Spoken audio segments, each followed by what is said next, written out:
morning, no?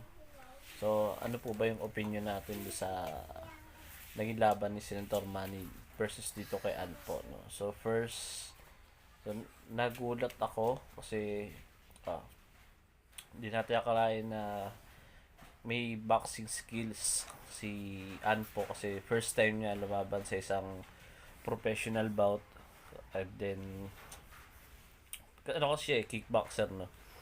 Hindi siya isang professional boxer. And then yung movement ni Senator Manny, hindi na siya yung Senator Manny na lumaban gaya ng version niya na lumaban kay Miguel Cotto, kay Antonio Margarito, no? Hindi na siya yun. So okay naman, no, medyo kinabahan kasi may mga part na out of balance si Senator Manny, lalo na nung first round, no? Hirap talaga siya pasukin.